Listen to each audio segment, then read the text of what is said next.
Bismillah ar-Rahman ar-Rahim. Assalamu alaikum wa rahmatullah, and welcome to this month's Ummatics Colloquium. It gives me great pleasure to welcome Mehreen Khan from The Times. And this month we will be talking about rethinking economic unity from the EU to the Umma. This session takes into consideration questions of bringing together our community, the Muslim Ummah, in economic terms. What holds communities together? Shared values or shared enemies? From the Ottoman frontiers to the post-war treaties, to the rise of far-right populism, European unity has often been manufactured through elite narratives, symbolic crises, and oppositional identity.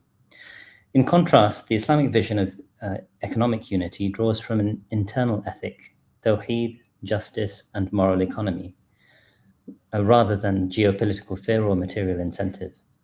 Can a transnational identity grounded in divine purpose withstand the pressures of global capitalism and the fragmentation of the modern nation state? In this colloquium, we welcome Mehreen Khan, economics editor at The Times, the London Times, we should say, for our international audience, and the former EU correspondent at the Financial Times, to reflect on how identity, symbolic capital, and economic integration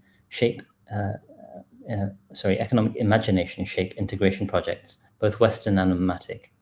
As the liberal order fractures and multipolar alternatives emerge, this session asks, can decentralized bottom-up frameworks rooted in Islamic culture and Islamic cultural capital gain legitimacy in a world that privileges elite power and technocratic control? Mehreen Khan is the economics editor at The Times and formerly served as the Brussels correspondent for the Financial Times, where she covered EU politics, economic governance, and regulatory policy.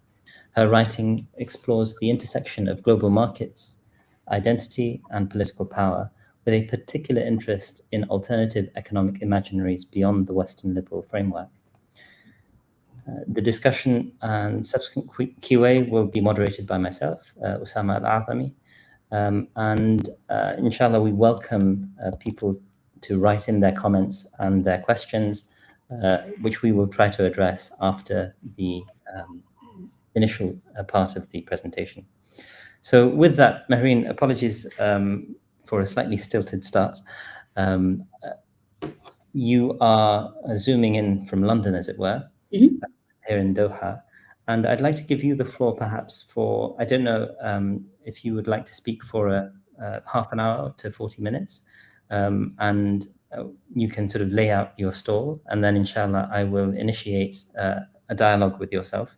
And people are welcome to chime in midstream, and we'll take on their questions as part of that conversation going forward. So if it's okay, I will hand the floor over to yourself. Brilliant. Thank you so much. Assalamu alaikum, everyone. Thank you so much for having me. This is the first time I've ever had the privilege to be part of Ummatic's work. And I'm going to start with a couple of caveats that I am not an academic. I'm not a theoretician. I'm a journalist. And so a lot of what I'm going to be drawing on is a lot of my own experience as someone who was living and working in Brussels for 6 years. My sort of academic background is in political economy and history, where I've also been quite interested in issues of European integration. And I'm probably going to confine myself very much to a sort of analytical framing and offering some thoughts. They're going to be parsimonious, but hopefully enough to put some questions out to everyone listening about this link that you mentioned, Osama, between notions of integration, perhaps the most successful example of supranationalism we've seen in the post-war era, which is the European Union, and how Muslims should approach the European Union as a polity, also as citizens, as so many millions of us are citizens inside this jurisdiction. I am in the UK, so technically we took ourselves out of that jurisdiction a few years ago, but it still lives, I think it's still very much formative part of political identity as a liberal democracy that the UK is, with a very still close relationship with thinking about its relationships with Europe. So, I mean, maybe just an apology if any of the following is kind of superficial or maybe even trite. That might just be a reflection of my own sort of hinterland.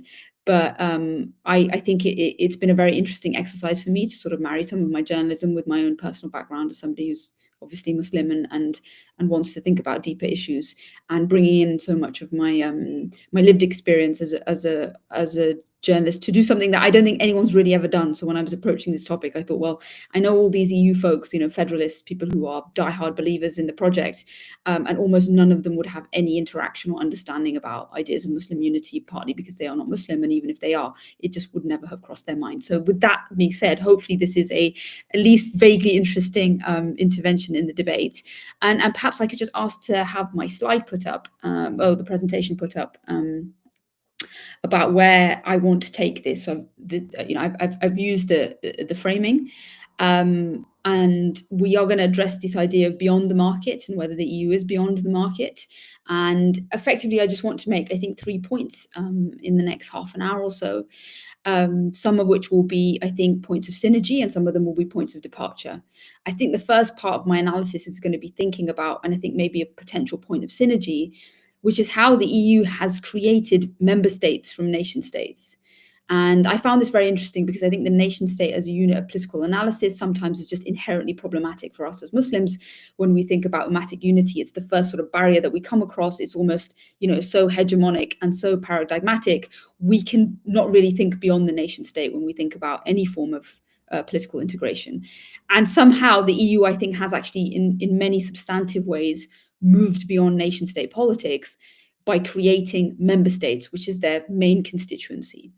And I'm going to spend a bit of time maybe analyzing what a member state is in the current contemporary sense of how EU member states operate, how they relate to one another, their relationship with the supranational body, and whether actually the idea of a Muslim member state is far more coherent and healthier a political identity than the EU's current version of member states. So I think that's probably the optimistic part of what I'm going to be presenting here, is that we do actually have a model in the EU of thinking about moving beyond nation state politics. Then I'm going to maybe just touch on the idea about whether the EU actually does move beyond the market, or whether it's actually just another reflection of the dominant neoliberal paradigm that we've all understand and find inescapable.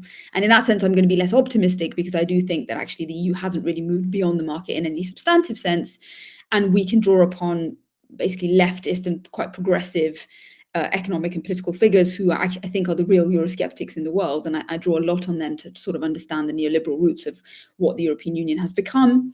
And then just finally getting on to the economics.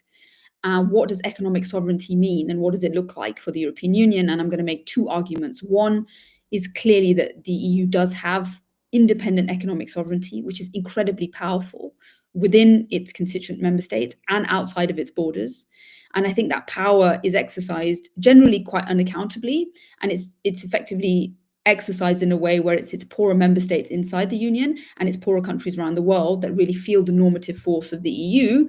And then in the really, really final analysis, I'm going to be talking about the limits of the EU's economic sovereignty. And this is a conversation about sort of the modern financial and monetary system, which is dominated by the dollar, the United States as the hegemon, which underpins the financial and monetary system, and also other relationships like the diplomatic and military prowess of the US. So we are going to be talking about the EU in a sense that it is an important jurisdiction, but with the limits that even the EU does find itself incredibly constrained when it comes to the exercise of economic sovereignty.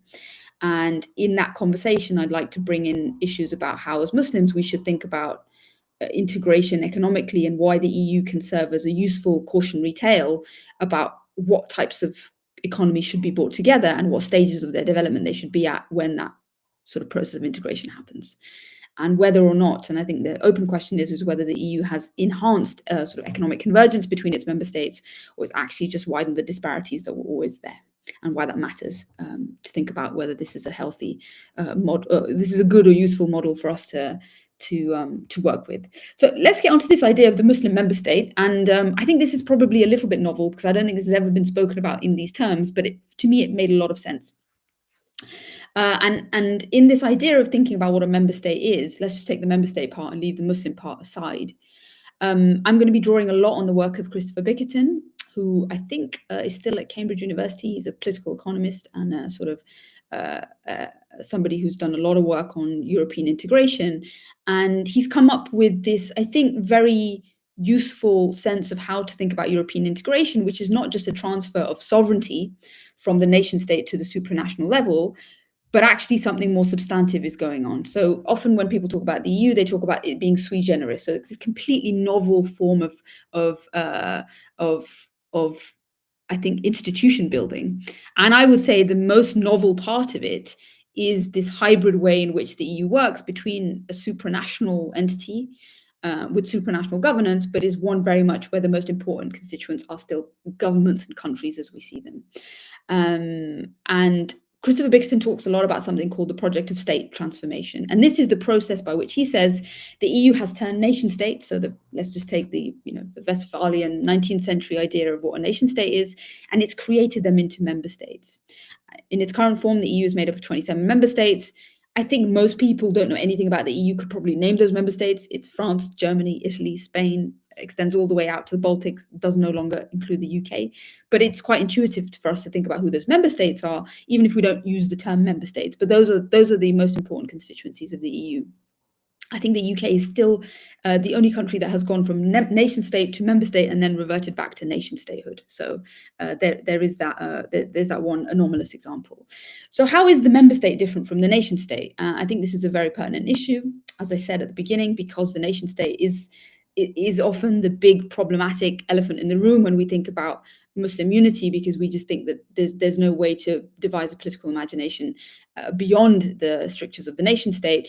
But I think the EU has actually managed to do that, and Bickerton is perhaps the person who makes this argument most powerfully. And as I said, the member state has been created through the iterative process and a transformation of how the countries, once they join the European Union, relate to one another and how they relate to the supranational entities. So the Commission, the European Parliament, and all of the thick law that binds the EU together. And he says that it's through this process of decades that these member states have been forged. And an important part of the transformation from being a nation state to a member state is that effectively changes the locus of legitimacy away from primarily the domestic sphere, so how we just conceive of liberal democracies, and the locus of legitimacy actually is transferred to the level of Brussels. Let's just say Brussels is a sort of synonym for the EU. And he also argues that the nation state and the member state are fundamentally different entities. They're not just on this sort of different ends of a similar spectrum, and legitimacy is part of that. And in some ways, that I think the optimistic sort of sense for us is that there is a way out of the monopoly of nation states as the only way to think about how to do politics. And I think it's important for us to consider how the supranational framework, so if there's going to be entities that exist above the nation state, how they're very important in forging the identity of the member state. They actually have a lot of sway in pushing member states to become different types of political units.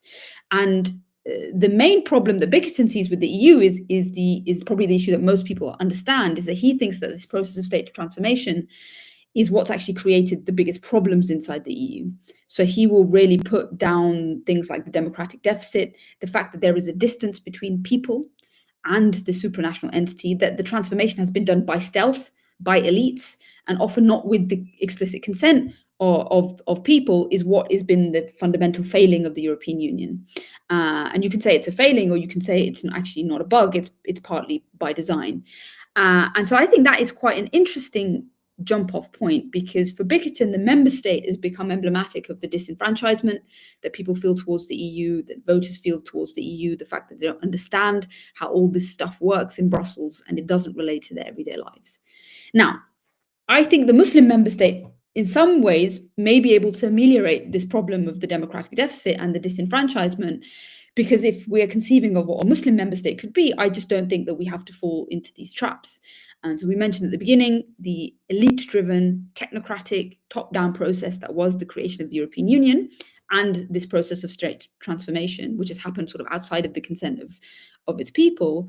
And the main argument that I make about the EU when I talk to Muslims is that we have to understand that I think the EU is a project that is born fundamentally out of a distrust. It's born out of a fundamental moment of complete psychological and societal rupture, which is 2 world wars, and a fear, and I think a very rational fear of mass democracy and what too much democracy can do to society. And I think if you understand the EU as being a project which is driven fundamentally by the fear of the masses, then you also really understand why it exists in the way that it does. And I'll just make a really sweeping comment that the EU is a very thick supranational body. It is bound up, and its member states are bound up by hundreds and hundreds of pages of treaty law. These are called regulations, they're called directives. There is a very powerful court which sort of presides over compliance with reams and reams and reams and reams of norms, of so-called values, and the bendy banana is often like the cliche thing that you hear about why the EU is bad, but obviously the bendy banana is just the tip of the iceberg. To create and keep this entity together, you need thick law. And I think when we're thinking about ummatic unity, we're not fundamentally starting from a place of fear or mistrust. And I think that's a very constructive point. And I think it's a point of optimism. I think the reverse is actually true. I think as Muslims, we have some degree, an innate sense of unity among one another, which is based around common values, common ethics, a shared identity that is organic to us. And whether the elites want to take part in this, it's clearly just not an elitist-driven project in the way that the EU is. So I think this is a really important point of departure. Now, whereas the EU is effectively had to be artificially created, and a sense of its own identity has to be artificially created through thick law, I think as Muslims, we can rely on a deeper swell of our own sense of unity, which means that the Muslim member state in some ways doesn't have to fall into the traps of disenfranchisement that Bickerton explains. And when Muslim member states interact with one another and also the supranational entity, I think we're probably coming at it from a much more constructive place. So I think in that sense, if we want to think about why a Muslim member state can actually maybe be to take Bickerton's example of why this is the fundamental failing of the EU, I think this could be potentially the biggest strength of what a Muslim member state could conceive of itself, because of the completely bottom-up nature of what we're trying to do, and how that is in stark contrast to how the EU has developed. And I use the word artificial not as a slur, but I think it's just generally true. If you think about why someone in Portugal would feel like they are connected to someone in Finland, they have completely different national histories. They almost share nothing beyond the contiguous landmass in which they are citizens of, but the EU has created a sense in which they have to be brought together over decades through the treaties that they have signed, etc., and the iterative process of them interacting with each other through the model that is the EU. So that's sort of like, I think, an important way of me saying that we shouldn't just throw the baby out with the bathwater and think the EU has nothing to offer us. I think the member state transformation of a nation state to a member state is something that can offer us quite a lot. Now let me move my slide to perhaps the economics of what is going on in the European Union, and I guess I think the reality of how the EU operates as an economic body, and how we should think about its sort of interaction with the sort of general neoliberal market dynamics that we all live in most of the countries in the West. And I mentioned the thick nature of EU treaty law, and most of that thick law is actually about economics. It's about regulations and directives on things that relate primarily to the economic sphere. And that's because the most important achievement of the European Union, I think, is the creation of the single market. So a single market between these 27 countries, which has been about bringing down regulatory barriers to allow the four freedoms, which is the free movement of capital, the free movement of labor, the free movement of people. And that is I think the crowning achievement of the EU to this day. And because that fundamental project was actually born in what people call the neoliberal turn, which is around the 1980s and the 1990s, it's very hard for me to think about the EU as moving in any way beyond the market. I'm sort of in the camp with a lot of the academics that think that if there is a history of neoliberalism to be written, the creation of the single market and the European Union as we know it is a very important chapter in that story. It's very difficult for people to understand that, and I understand why. It's because when you think about people who are Eurosceptic traditionally, they are on the right and they're usually neoliberals. So we get confused by thinking, well, if it's a fundamentally neoliberal project, why are the neoliberals always asking for let's leave, or we don't like the entity and we want to reform it? So Margaret Thatcher being another kind of very important figure in this debate. And I think I think the neoliberals have fundamental problems with the EU because they misconceive the EU like so many people do. And they don't like the fact that this is potentially this kind of multicultural, cosmopolitan, progressive, woke body, when actually it's not. If you really think about the DNA of the EU, I would still argue that it's very much cementing the shift that we've seen over the last 40 years, which is the transfer of power and dominance from labor, from workers to capital. And capital, when it comes to single market, is the overriding constituency. Big business, multinationals, corporates, for whom the single market has been an absolute game changer in how they operate. So in that sense, I don't think the EU moves us beyond the market. I think it's just very much, in its own way, a hybrid crystallization of what we think about as market-driven economics. And you see that in the relationship between power and capital. So I'd be very wary of presenting the EU as a great triumph over market liberalism, or even in any way a corrective to it. That's not how I see it. I think when that book about neoliberalism is written, I think the EU will be one of its greatest achievements as we know it today. So, having said all of that, the EU does carry sizable independent economic power. This is about the single market. It's also about the fact that 20 of those 27 countries also share a common currency. This is the Economic and Monetary Union, which means they share a common interest rate. And the Eurozone is important for me to try and understand where economic sovereignty exists, because I think it's here in this relationship in the Monetary Union that you see how powerful the EU is as an actor in getting other countries to do what it wants. And when I think about the Eurozone, the easiest way that I can conceive of that relationship is that it's a fundamentally asymmetric relationship between creditor countries, creditor economies, and debtor economies. The creditor economies are the ones that most people probably know about, the dominant economy of the EU, which is Germany, also the richest, also other northern Eurozone states like the Netherlands, Denmark, Sweden, the most prosperous, higher GDP per capita states, compared to often usually the southern poorer states who have different economic models, and they are bound together by this common currency, which has created many distortions between them. But when we think about how the EU exercises economic sovereignty, it is able to do a lot to get and force compliance from the poorer states at the behest of what the richer states want.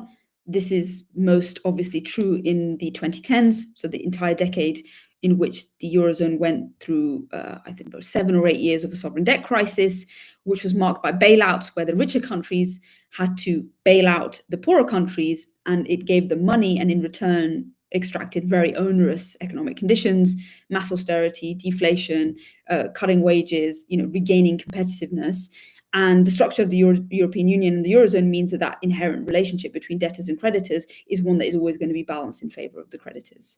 So what does that mean for us? Well, I think if we are thinking about what kind of economies should be brought together in something like a monetary union, which is a very thick form of a union, we have to think about the economic disparities between countries. And if they are very wide, as they have been traditionally in Europe, so there's an argument that Greece should never have been allowed to join the euro, it just never met any of the conditions. And that's why it found itself so much at the mercy of richer countries. We have to think about, as Muslim nations, the economic disparities that exist within us. And I would argue to some degree they are even bigger than the ones that we saw in the 90s between Northern European states and Southern European states in terms of GDP per capita, economic models, the commodity-rich Muslim nations and the commodity-poor rich Muslim nations. The fact that some Muslim nations are just entirely reliant on all of their resources, like food and energy, being imported, and some are completely autarkic and they are the providers of those goods. I think these are very sensitive issues, but the EU gives us a good example of why they need to be addressed before we bring in the question of how we can ameliorate the asymmetries. So the EU exercises incredible economic might within its borders, and often the people at the brunt of that are the poorer countries that have less of a say. And then the other element of it is that the EU also has, I would say, an incredible disproportionate amount of economic might outside of its borders. And this is what's often called the normative power of the European Union. Sometimes it's called the Brussels effect. It effectively just means that when the EU decides that it wants to write regulations about data protection or chemicals regulations, it can force companies around the world and countries around the world to comply with those regulations, because that is the price of access to the European Union's market. And this has created an incredible extraterritoriality where the EU can export its norms through its regulations to the rest of the world. And this is a pretty big deal. And this is probably where economic might the EU exercises is almost unrivaled by any other country beyond the US. Now, my problem with that is that if we see how that works in practice, often the countries that suffer at the hands of this economic might, a bit like internally, again, are the poorest countries in the world, often known as, the EU only refers to countries outside its borders as third countries. And this is often the post-colonial global south countries that really have to sign on the dotted line if they want to do business with the European Union. There are many, many examples of how these countries have been the losers. The one that I like to refer to most is a pretty recent one, and it is one that involves Muslim countries, which is the fact that the EU has very strict laws on deforestation and what types of products it wants in the single market. And if they are products of deforestation, then you basically lose access to the European Union's market. This has been absolutely punishing for the palm oil industry of Malaysia and Indonesia, which is an incredible and very important economic export of these countries. And according to the EU's rules, completely banned, right? Unless you change your entire way that you do farming and agriculture of palm oil. Now, I used to work for the FT. The FT is by no means a sort of Eurosceptic or even weirdly radical newspaper, but even at the FT, we would talk about this type of impact of Brussels as being a form of trade imperialism, sort of 21st century colonialism. And I think if when you have mainstream figures speaking about how the EU operates with poorer countries through its trading relationships, I think it's important to understand who have been the losers and who have been the winners. Now, I mean, the whole point of that was just for me to say that actually, yes, the EU does have huge amounts of collective economic might. And if we take it back to how this relates to the Ummah, well, there's one that often I think it has been Muslim countries that have been at the brunt of this. And then this other element about asymmetries between Muslim nations economically. So I haven't mentioned this word convergence, but it's important to say that the promise of countries when they join the EU is that they can achieve rapid economic growth, so catch-up growth. And this is because if you join the EU and you're Poland, for example, you get the benefits of the single market, you get the benefits of the economies of scale, your companies get the benefits of that free movement of labor and capital that I spoke about. And this will bring together convergence where poorer countries basically meet the standards of richer countries. And to some degree, this has been true for the first 25 years of the single market. And I think now we're seeing is that they're the limits of convergence because convergence has stopped. The process by which catch-up growth has happened in so many of these, particularly ex-Soviet countries, has slowed down. And the limits to convergence are basically the brute economic facts that exist, which is things like aging societies in different parts of Europe, demographics which are incredibly unfavorable, fiscal space which is present in some countries and completely not present in other countries, and the fact that there are sort of dyed-in-the-wool economic models that are very difficult to harmonize even if you are member states of the European Union. So the promise of convergence, I think, was a legitimate one, but we've also reached the limits of convergence. And convergence isn't happening in the European Union, and that's why its power asymmetries, to me, are just as perennial as they have been, and in some degree are even getting worse.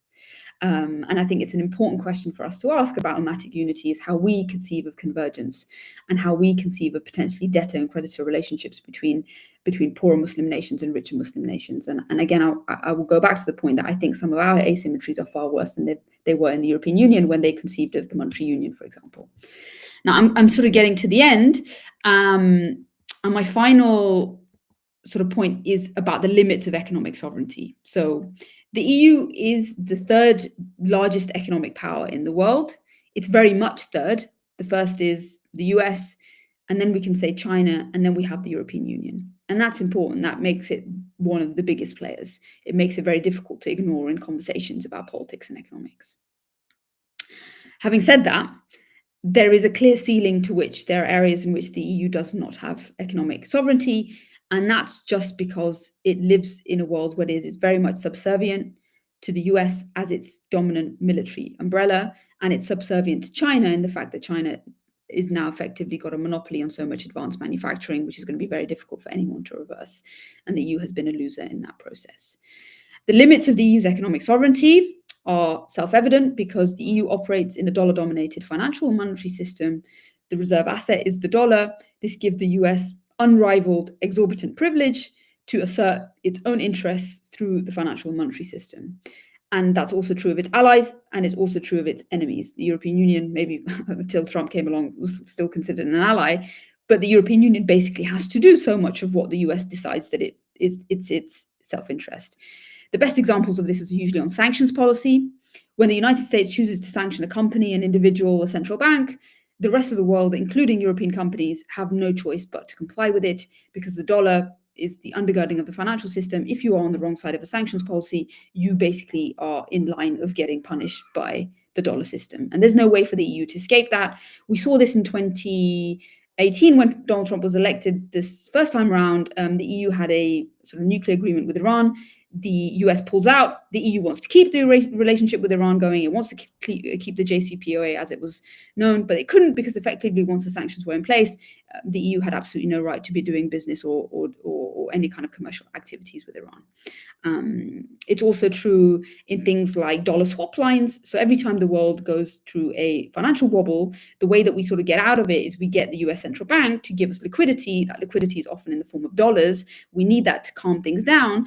Without access to the swap lines, without that sort of teat in which we suck on, that is, greenbacks, we just can't really see ourselves independently, the Europeans, getting themselves out of a crisis. I mentioned the bailouts before.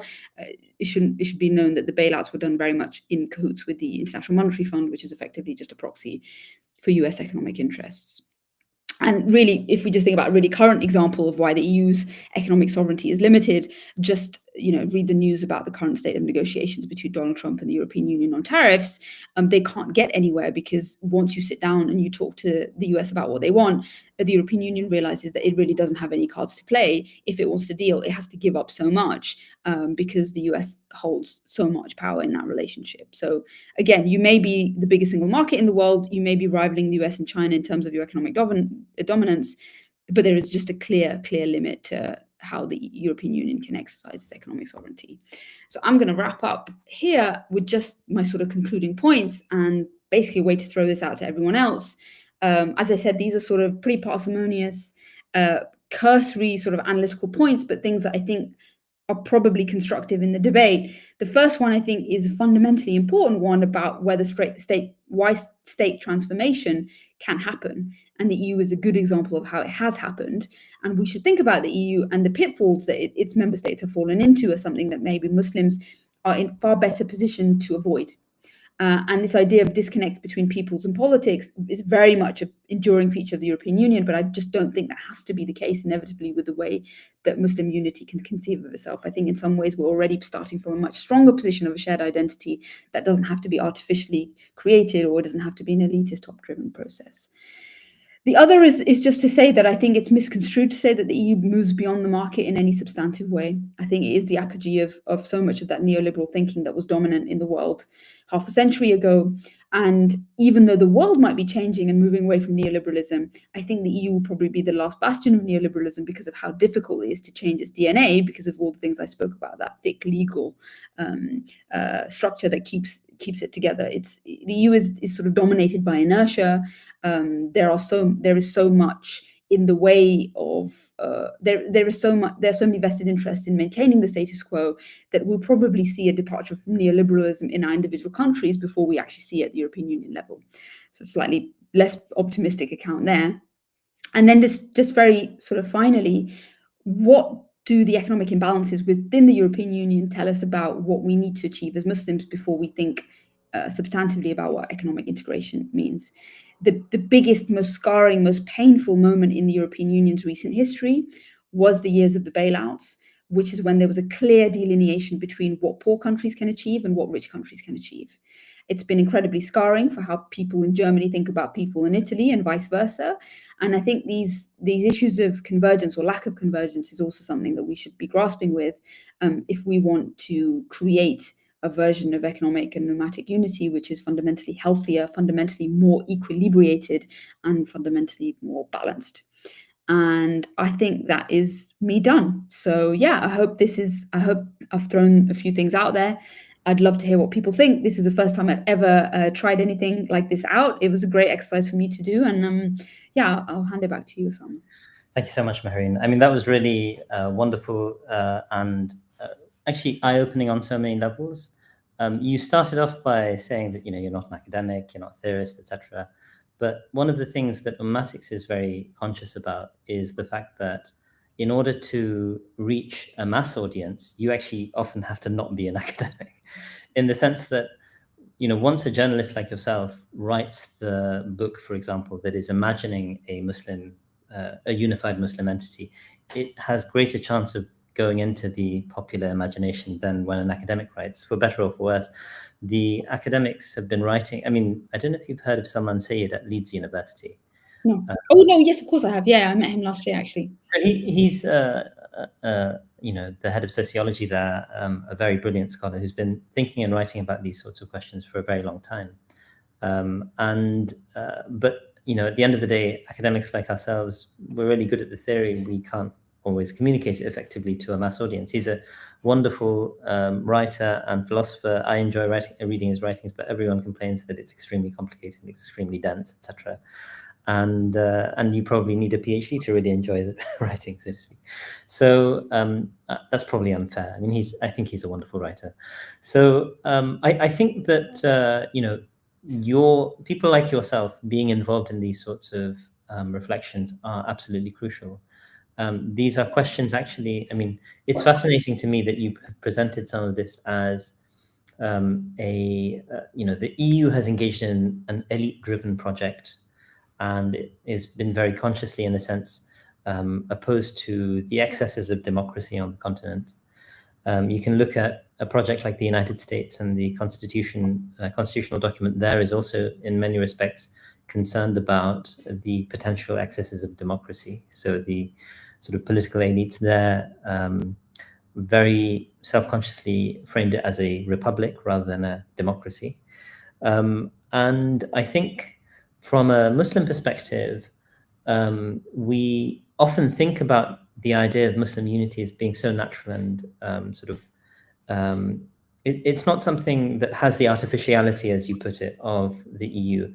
And yet, actually, the discourses, I think, among scholars and the ulama, which have been taking place for decades at this point, on these sorts of questions, have been very much an elite-driven project. And I think there is a conceptual challenge with the embeddedness of nationalism in the popular imagination that perpetuates the nation state. In addition to the fact that the most significant powers in the global system are very much committed to their sort of maintaining of hegemony, which is in the form of the nation state. So I think I found that quite sort of interesting, a contrast to the way in which I've been thinking about this myself, that there's an academic colleague of ours in the US who's a Turkish academic, but he's based in the US. We call him Jamil Hoca, which means Hoca is teacher in Turkish, but Jamil Aydin, who wrote a book called The Muslim World, which is kind of poo-pooing the idea of the Muslim world as something which emerged in the 19th century. And his argument was that, this entire sort of notion was basically invented in reaction to the Great Game. And the Ottomans tried to sort of cultivate it. I personally think that argument is very weak in many respects, because there's a long tradition of thinking about the Muslim world as an ummah. But at the same time, in many respects, it is something that is perpetuated by ulama. It's an idea that comes from the Quran, the Hadith, and these are often developed in elite discourses that are salient in cities and the like. In the sort of rural hinterlands of most Muslim empires, people might not know how to read, and they might have only the vaguest idea, and their idea of who's in power comes from coinage, for example. They see coins with, the imprimatur of a particular caliphate, and that is what matters. And I think, I guess this is more of a reflection than a question at this point in time. I think that the integration of elite sort of like discourse, but also bottom-up mass imagination, which is grounded in something like, very clear verses in the Quran, or a sense of a shared story of belonging to an ummah that starts with the Prophet Muhammad ﷺ and the hadiths of the Prophet.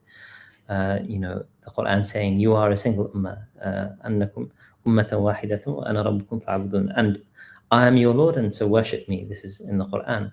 Or the Prophet saying, that the likeness of a believer or the believers in their mutual affection and love and feeling is like a single body. If a single part of it hurts, the rest of the body feels that pain and suffers. And so I think those sorts of things do lend themselves to a kind of non-elite framing. But I think the discourse has to be, to a certain extent, led by elite voices to a certain extent. Yeah. So I guess that's an initial reflection. I wanted to, in that sort of context, also maybe start with a question which is always top of my mind at this point, and top of everyone's mind really, is how you situate both the EU and, if you feel that you can comment on this as well, how the Muslim world has responded to the current genocide in Gaza. So, of course, the EU has, I'd like to begin by asking you about the EU, because that is, of course, your area of expertise, even though maybe the genocide isn't specifically. Yeah, I mean, I go back to 2003 a lot in thinking about one of the first, I mean, very young, but in the run up to the Iraq War, really having any sense of what the European Union was and whether it was different from all the other things in the world. And clearly it was, because France and Germany were the two countries that were basically standing against pretty fiercely against the UK and the US in cheerleading for the Iraq War.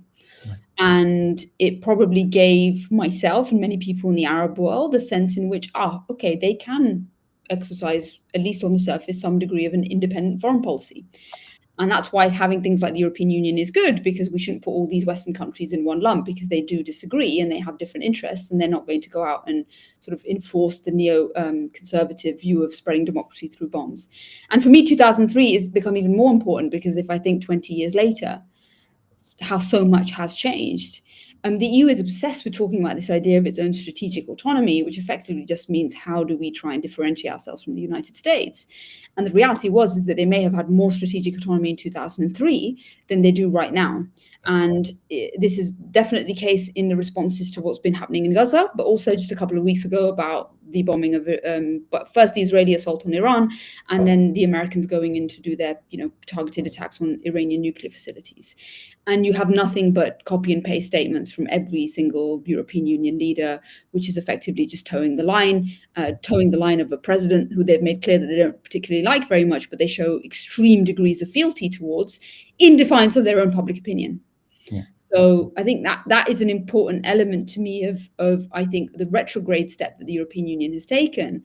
Now, there's a whole conversation about why they have taken that step.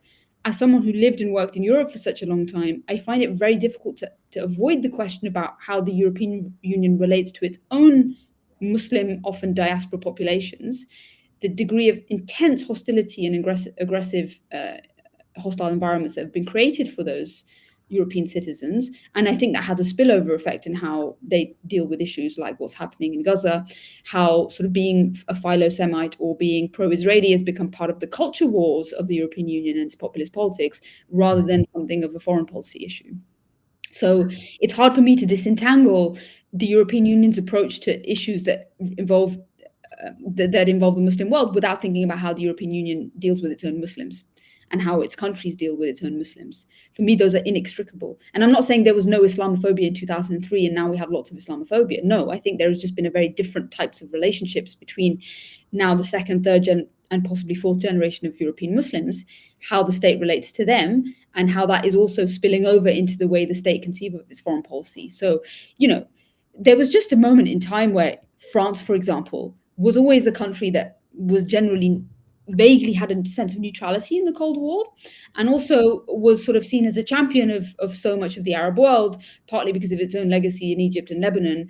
But, there are pictures of Jacques Chirac walking through Jerusalem, chastising IDF soldiers and Israeli settlers, on camera.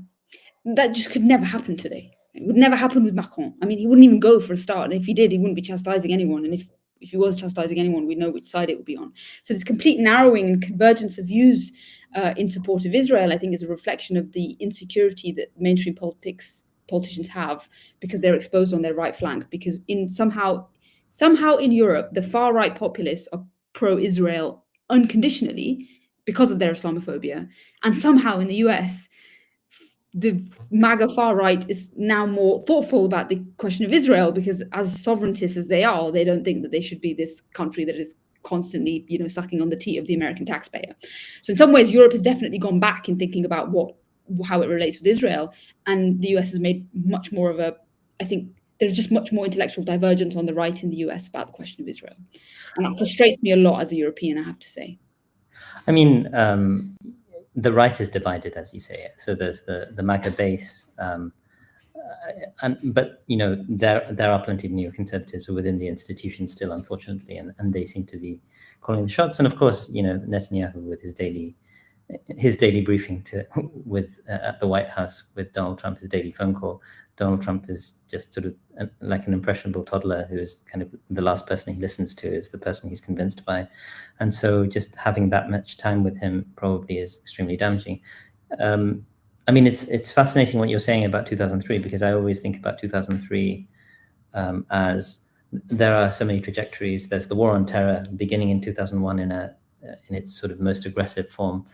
And there's a kind of ratcheting up of the Islamophobia. And as Muslims become more assertive and more sort of integrated with, in some respects, people like yourself and myself being sort of upwardly mobile, educated Muslims are a threat on some level.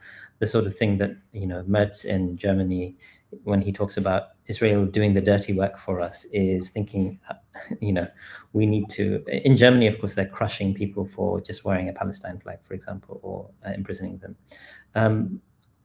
I think, in some respects, that's a very sort of grim picture. Let's, also think about, I'm going to change gears a bit and ask you about the Muslim world.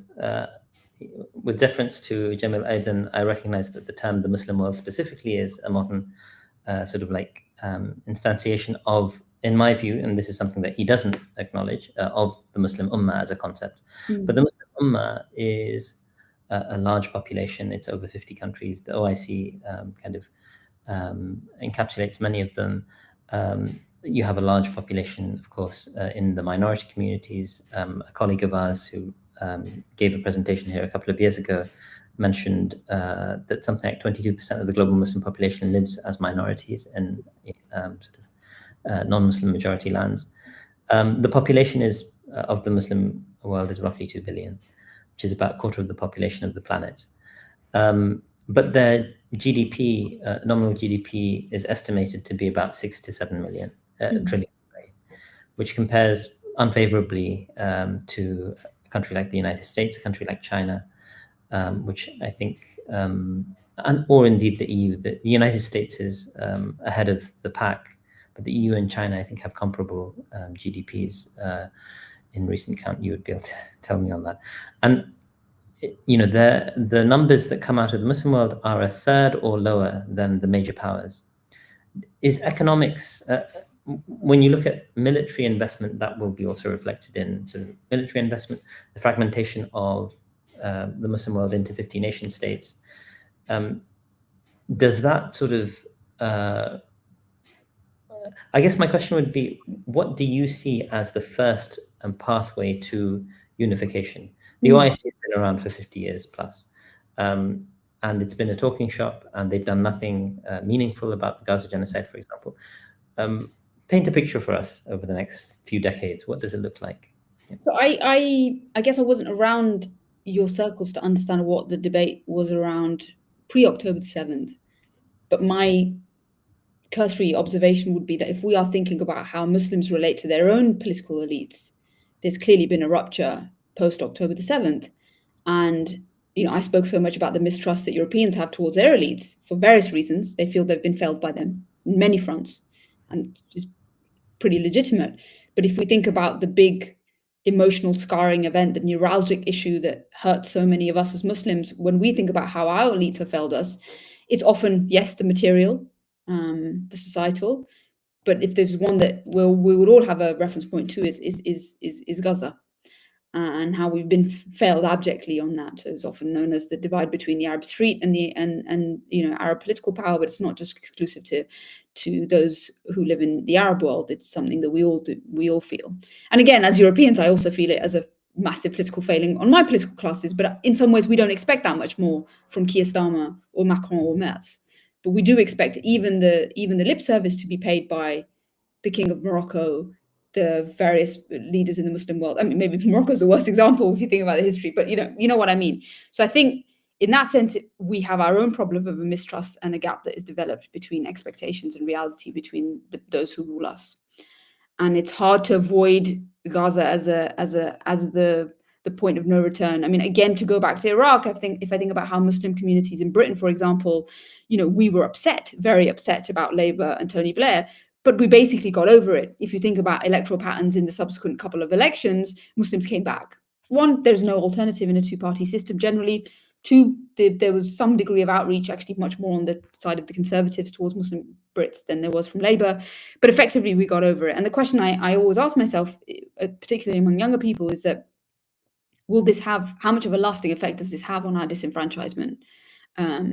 Will we just go back to voting for the same old parties and saying, well, maybe they weren't great on Gaza, but my taxes are going to come down, or I'm going to get a better NHS, or will it have much more of an enduring impact?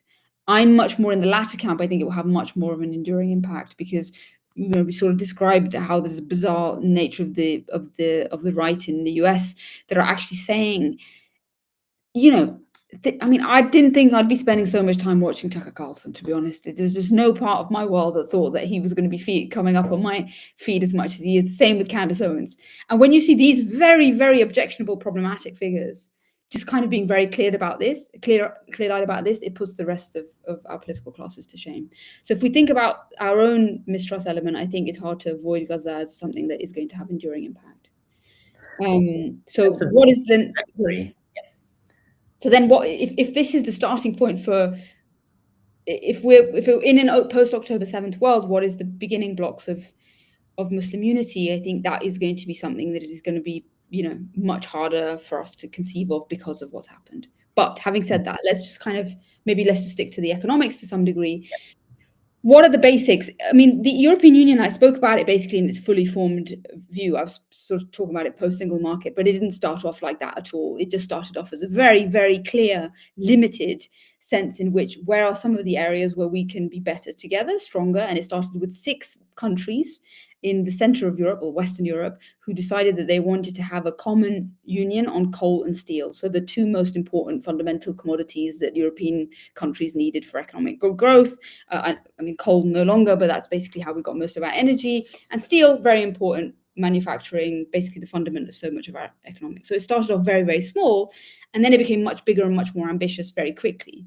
So I think in some senses, going back to commodities and thinking about how important commodities are, and the natural advantage that so many Muslim countries has as being massive exporters of the most important things in the world, I think that could be a relatively, I don't want to say neutral, but a constructive way to think about how we can have better economic relationships with one another. You're in Doha. Qatar has managed to leverage its incredibly small geographic power by the fact that it has, by divine luck, some of the deepest stores of LNG in the world, which gives it a fantastically advantageous position in diplomacy and as an economic power, because it's got LNG. And so I would just do really basic things by having a conversation about what kind of contracts big Muslim commodities exporters do when they sign energy deals with poor countries like Pakistan. So we shouldn't forget that in 2022, when Russia invaded Ukraine, the countries that suffered the most from that energy crisis were poor Muslim countries, Pakistan being one of the main ones. Why? Because it was a main recipient of LNG from Qatar. And what did the Europeans do when they no longer had access to European oil? They were like, oh, those shipments that are going from Pakistan, we're going to pay 3-4 times over the odds for you to redirect that energy to come straight to Europe. This basically created so much societal turmoil in countries like Sri Lanka that they had a revolution, because basically cut them off from energy supply, because the Europeans needed it and they could pay for it. It was a bit like the pandemic, when people who wanted the mask got the masks and everyone else was kind of screwed because of it. So I think having more equitable trading relationships between commodity exporting Muslim countries to commodity receiving Muslim countries would just do a really big amount for development in poor nations. And it sounds like self-evident and obvious, but it just doesn't happen. Not that I'm speaking directly to the Qataris here, but yes, you should have more favorable arrangements to countries within who align with your values in the same way the European Union does deals with countries that it shares its values. We should also use values-first approaches to help our fellow Muslim countries in a way that doesn't involve any politics, doesn't involve any sovereignty transfers. It doesn't even really involve any commercial losses, because these contracts can be fixed in future times and they can be hedged just like everything else. Right. But I think the fact that we don't even have this is a crying shame.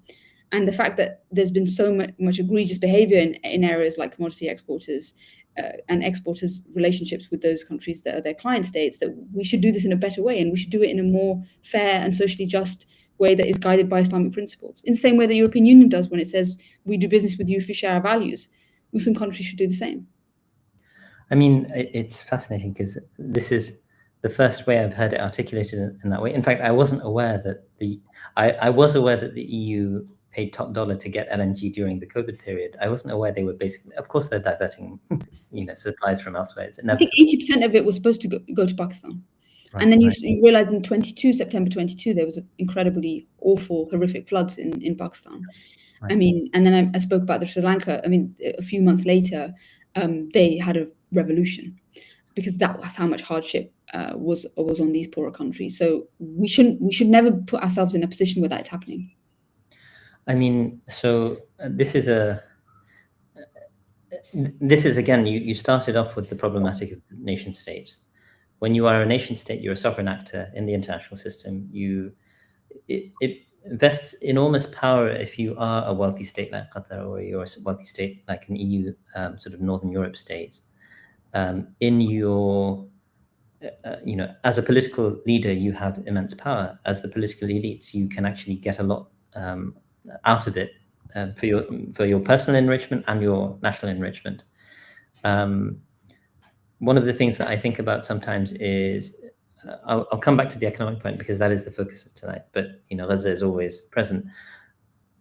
If Gaza was part of a Muslim sort of like united bloc of countries, and it was attacked, and it was part of a NATO-style agreement, that would mean everyone else would be obligated to enter the war, and that would probably create a severe barrier to actually aggressing against Gaza in the way.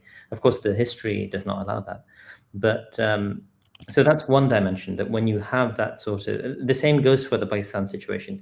If Pakistan was part of a mutual bloc of shared values, and as maybe what you could do with your response is to highlight the shared values component, because perhaps that's not something I'm personally aware of as a major component of the way in which the EU operates, but clearly it is. But if Muslim identity provides a great deal of shared values, perhaps more than liberal identity or whatever it is that the EU is based on, it's difficult to even put your hands on it. And how can a Muslim country like Qatar turn to? I can understand the economic incentive. If you're paying 3 or 4 times extra, it's a great way to make a quick buck in a context where you don't know what the economic future looks like. But Qatar wouldn't do that, for example, to part of its own population in order to be able to make that sort of a profit. How do we create that sort of shared values, trumping sovereign identity? In the context of the nation state, it seems insurmountable in the short term, but as Zohran Mamdani recently said, it's always impossible until it's done, quoting Nelson Mandela. So yeah, just some reflection on that point, perhaps.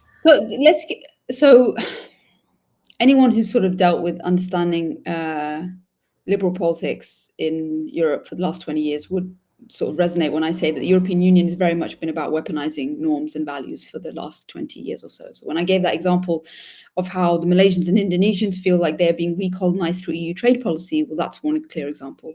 So effectively, on the higher level, the EU says that it only does diplomacy and deals generally with liberal democratic countries that share its norms.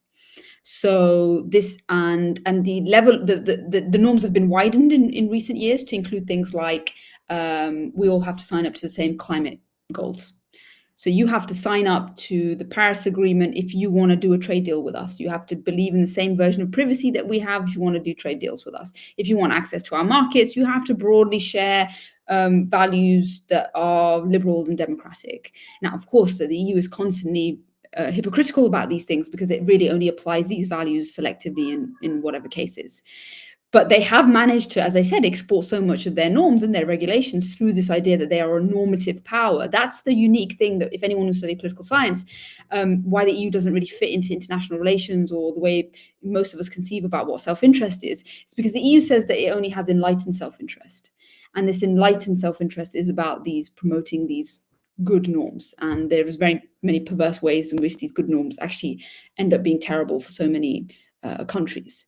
So weaponization of values is very important to the EU. It's never spoken about in those terms, but that's effectively how I see how it does trading relationships. Now, this is not to say that we should all weaponize our values, but as you already just pointed out, I think that how do we get to a sense in which if a Muslim country effectively, pardon my French, screws over another country in a trading relationship, how do we prevent that from happening? And one is that we should probably rely on that groundswell of commonality that we have is this is not how Muslims should treat one another. And it doesn't matter if those Muslims are the Arabs or they're South Asians, but effectively when we do trade deals with other Muslim countries, we start from the starting point that we already have shared values. And there's something in trade policy called most favored nation principle, which is about the fact that you do get to basically have favorites. You are allowed to give preferential access to some countries because you're closer to them or they're your neighbors, or you're allowed to do some degrees of positive discrimination. This all sort of just exists in like the liberal trading sphere.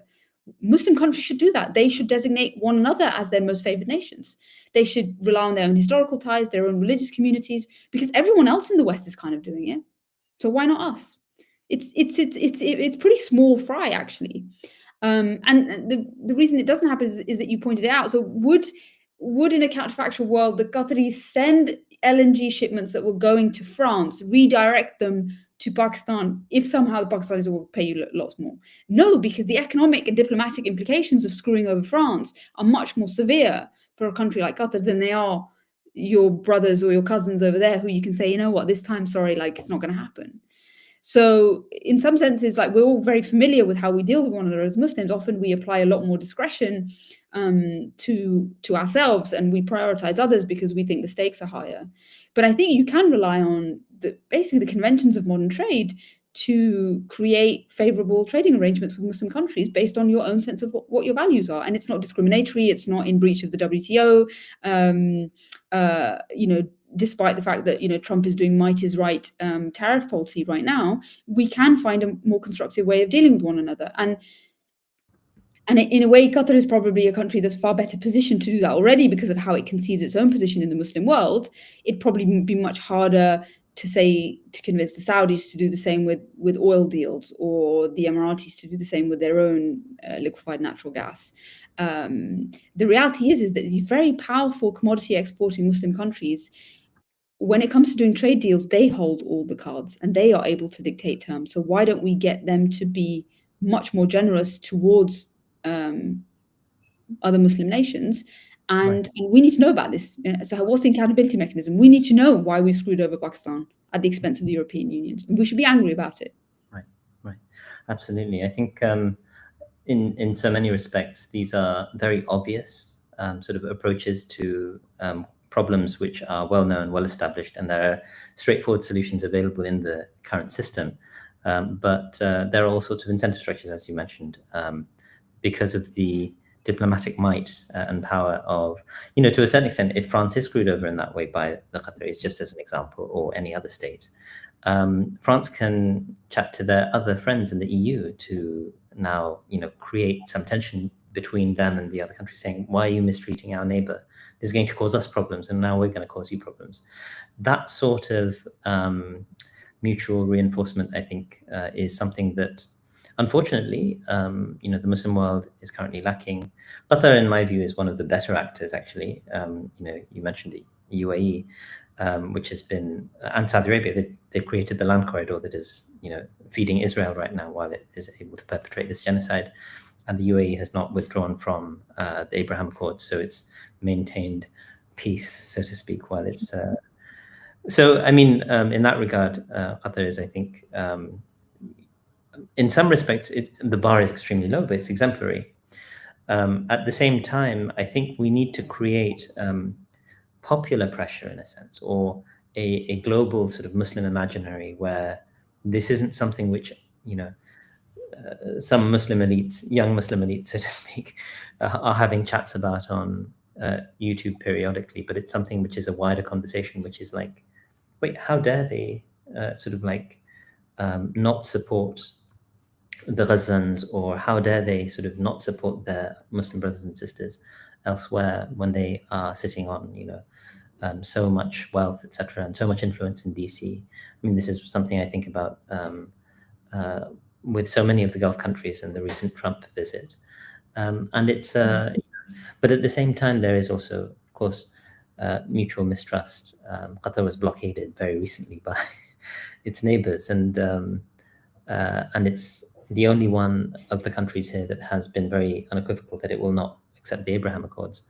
I want to, first I'll apologize a little to my audience because they have been asking lots of questions and I've not turned to them. So I'm going to turn to some of these questions now because you're our guest, and one of the things that Ummatics we like to do is give audience members the privilege of putting questions to you. Some of these are longer, some of these are shorter, so please feel free to sort of approach them in the way that you see fit. One questioner asks, when thinking about Muslim economic unity, how can the problem of disparity in economic performance by Muslim countries be overcome, not to fall into the pitfalls of the EU? So you mentioned this very explicitly, and I think it would be great if you can elaborate on that further as within the Muslim world. Yeah, that's probably like the $100 trillion question. If you think, I don't know what the disparities are, but I imagine they're very wide. Right. So, this is a broader question about how lower middle income countries and frontier economies, so the poorest in the world, what kind of economic models that they need to adopt to achieve degrees of development that would, propel them into the status of middle income countries. So the most successful example of a country doing that in the last few generations is, of course, China, which has lifted hundreds and hundreds of millions of people out of poverty through very clear strategic action about how it wants to develop its economy. China is basically a modern economic miracle. We've never really seen anything like it. There are countries that do China-style development, and often it's their East Asian neighbors. But for the rest of the world, often Sub-Saharan Africa, I'm thinking about South Asia too, we don't know what kind of model we can pursue because it can't really be that export-dominated, technology-heavy development model that China has done. There are inherent advantages that many Muslim countries have, and I will point back to Pakistan and maybe countries like Nigeria, which is almost a Muslim majority country, I need to check, which have demographic advantages. So many Muslim countries are some of the youngest countries in the world, and so many of the countries I've been speaking about, basically Europe, they're dying off. I mean, I think in the next couple of 100 years, there's probably going to be no Italians left if you think about the rate of demographic decline that is happening in countries like Italy and Germany. So they are very reliant on migration. And that migration, we know where it has to come from. It has to come from the younger countries. That poses a problem and an advantage. The problem is, of course, the brain drain problem. The problem is the fact that these younger Muslim countries can become depopulated because so many of their people will have to go and find and build lives elsewhere, even in continents like Europe, which doesn't want them. But that's another kind of tension. So I think that is the question of how do we narrow the disparities. And in a weird way, I'm going to go back to what we've already been talking about, which is let's do preferential trade deals with one another. Let's give each other favorable terms on which to sell food and commodities and energy to one another, because that will ameliorate so many of the real pain points of what poorer countries face. They are often just 100% importers of grains, 100% importers of energy. They have no natural resources to rely on. They're landlocked, for example. And so when something like a Russia crisis happens, these are the countries that are suffering the most. And it just, again, it feels like a kind of crying shame to me that the commodity exporters are Muslim countries, and the ones who are so reliant on them are also Muslim countries. And we haven't just worked out a way to do this in a way that benefits some of the poorest Muslims in the world. I think that would go a really long way. Energy in itself, energy imports and the cost of energy imports is just a very important way to alleviate the biggest cost of living pressures that the poorest people in the world have. They can't afford to eat or heat, right? That's the fundamental issue that they face. It's interesting that we spoke about China. China is playing a massive role to accelerate development and invest in some of the world's poorest countries, most of whom are actually Muslim. And this is, again, the story of what's happening in East Africa and West Africa and Sub-Saharan Africa, again, also in South Asia. I'll refer back to Pakistan again, which is very much fallen into the orbit of the Chinese economic soft power. And China is becoming a benefactor and a reliable partner for so many of these countries. Now, I don't want to problematize this in saying, well, we shouldn't do deal with China because China is problematic for us as Muslims in many other ways. The reality is there's very few alternatives. Often the alternative was just the US or Europe, and they have recused themselves from development over the last few years, and they've decided that they want to change the way that they relate to the other part of the world. I think it's important to talk about China as Muslims and how we relate to China and how China relates to us in so many ways. There has been, I think, a degree to which we have been grateful for the benevolence of China. But let me just go back to the Gaza issue. They're nowhere. So we should be very careful in celebrating or championing China as our new hegemon or our potential rival to US multipolarity, because the reality is that the way China conceives of foreign policy or how it conceives of its own role as a military power is not the way that the US does it. On Iran, that is technically a Chinese ally country. They have been nowhere again. So I sort of just add that as a sort of caveat to maybe some of the Sino mania that you see in some parts of the Muslim world, because if we are going to relate it back to these issues like Gaza, then we have to be very critical of the role I think the Chinese have played, which is not. On that point, can I just briefly ask, when you're saying they're nowhere, I mean, Western states are actively complicit in the genocide. China is basically kind of maintaining their traditional foreign policy as we don't get involved in outside affairs unless it's very exceptional, like Saudi and Iran. And of course, in their domestic policy, they're disastrous in Xinjiang or the Eastern Turkestan, controversially for Chinese, of course.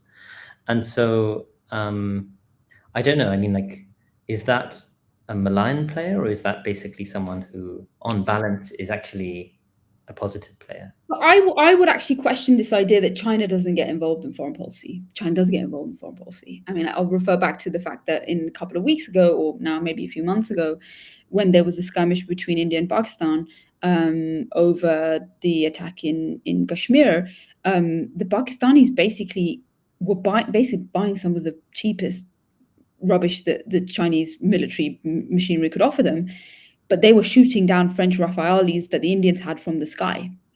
So China is a military power because it sells weapons to countries that are part of its feeder client state. In its orbit, I mean, I think in its orbit, there's Taiwan.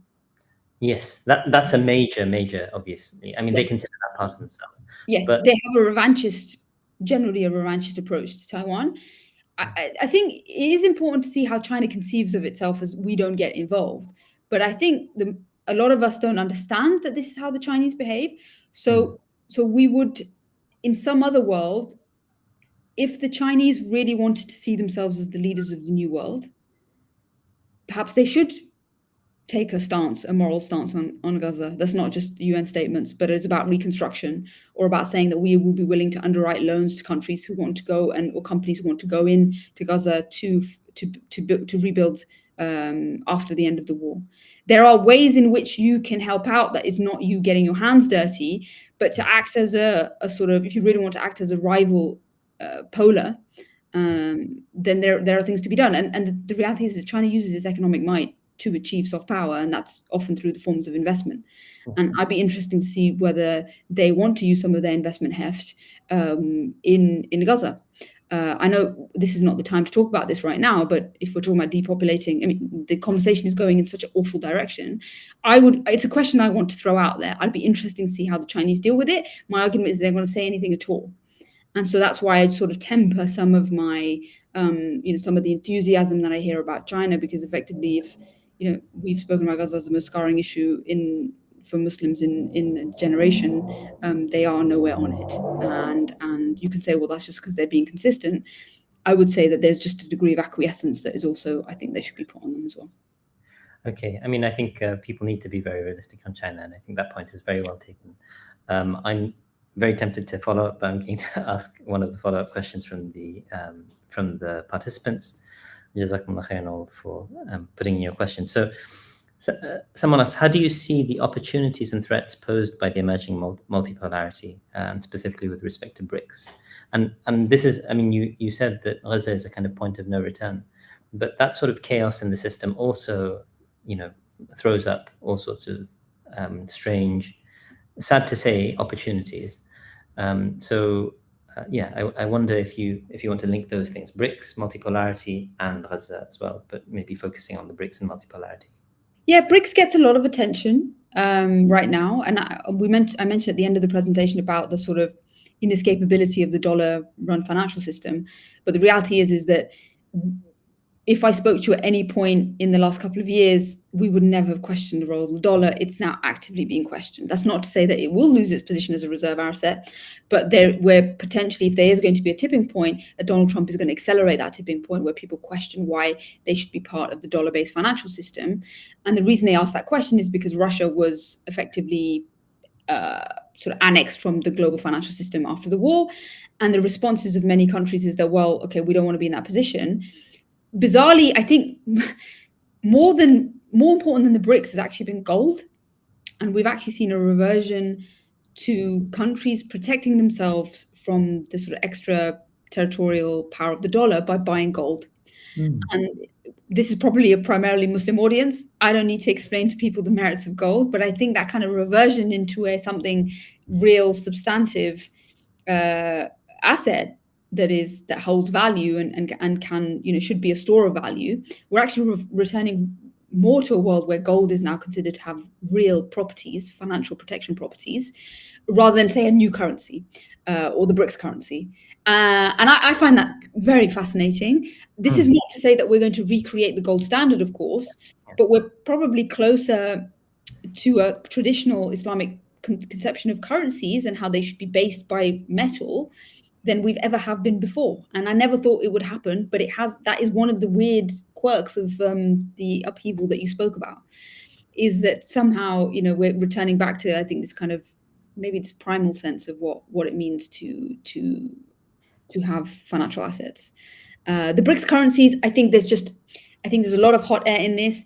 I'm a little bit dismissive about the whole thing, because I think the countries that are coming together sort of have very limited shared self-interests. And the reality is that you don't create reserve currencies out of thin air. Yeah. A bit like the European Union. They're not done artificially, they are done organically. They're a reflection of countries' economic might. They're a reflection of the role that these countries want to play in the world, which is why China's never going to have a reserve currency and why the Europeans are never going to have reserve currency, because they don't want the responsibility that goes with it. The same is true for the BRICS. What we're more likely to end up with is people finding rival means of financial transaction that's gold, and it's probably more likely to be something around stable coins than it is another conventional currency coming in. So I think the crypto debate is still actually now much more important part of a multi-currency world. What do you mean by the responsibility that comes with it? So this is a very big economic debate, and it's about the idea that if you have the world's reserve currency, you're often the world's hegemon, and you have to behave in a certain way. And that way is that you need to have lots of assets in the world. So the US issues incredible amounts of debt. US bonds, US Treasury is the most important financial asset in the world. The reason that the Europeans can't really have a reserve currency is because they don't like issuing debt, primarily Germany, right? Germany runs a very tight fiscal policy. German bonds are some of the scarcest assets in the world. If you want to be the deficit country, which is what the US is, you have the responsibilities to the rest of the world, which need to have access to your very liquid financial instruments. China can't be the world's reserve currency because it tightly controls the value of the renminbi, because it doesn't want to lose control of its currency for very important domestic reasons. So bizarrely enough, when you have the world's reserve currency, you lose control of that currency. It's actually a big loss of sovereignty in many ways. Donald Trump can't control the dollar because the dollar is the world's currency. And it's a huge source of frustration for him, which is why basically exactly what we've seen in the last 4 or 5 months is playing out. He wants to regain control of his currency, and he's using tariffs and trade policy to do that. So the US actually speaks about the reserve currency as not as a privilege, but the Trump administration speaks about it as a burden. And I don't necessarily agree that it is fully a burden, but there are responsibilities that come with it. And I think that's why the Europeans and the Chinese are not ready to play this role. The BRICS are not ready to play this role. So let's think about gold and I think crypto and stable coins as more of a pertinent part of the weird multi-currency world that we might be moving into. I think that's where more money is going to flow and more attention is being given to, rather than saying, oh, we'll use the euro. I mean, not in the short run, not at all. I mean, perhaps I'm not an expert on economic history, but one thing I dabble, and the Plaza Accords are a good instance where the US uses its military and political might to basically coax and bully allies to effectively devalue their currency so that it can have a bit more sort of like in power in its dollar, if I recall the history correctly. So, I mean, of course, commentators have been saying China's not going to roll over on this one. Obviously, it's too great a power. The US may have been able to do this to Europeans and the Japanese. So, yeah, I mean, it's an interesting sort of behaving responsibly is an interesting way of describing this. But or benevolently to some degree as well. Yeah. I mean, the argument is actually that the US has got fantastic benefits from being the world's reserve currency. Yeah. One of them being that they can basically do whatever they want and nobody's ever going to question or dump their debt. You know, you won't get Liz Truss in a US example, Right. because effectively your assets are too important to the world that people are going to be dumping them en masse.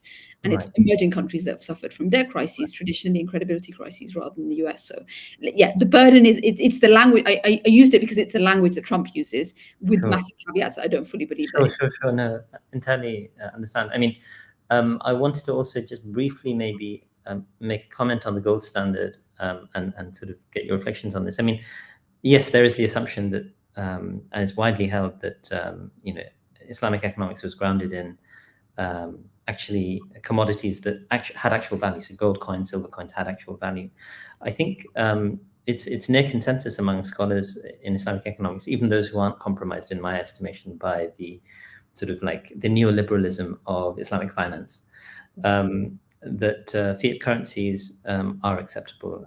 This is how we operate these days. And I think the gold standard has very serious challenges and deficiencies as well. Certainly in the in sort of dealing with, I forget the there's a famous paper that I read in Paul Krugman, the Return of Depression Economics, about the baby co-op and how you find a solution to a problem, and that one of those solutions is just printing more money. You can't do things like that with the gold standard, of course. So I don't think, even though there is a kind of a nostalgia, including among friends of mine who are sort of not necessarily qualified in Islamic studies or Islamic economics, about the gold standard. I wonder if it's in any way sort of meaningful, grounded in actual Islamic norms. I think accidentally, potentially, because most of the people that are advocating for thinking about having real commodities basing your currencies on are not people in the Muslim world.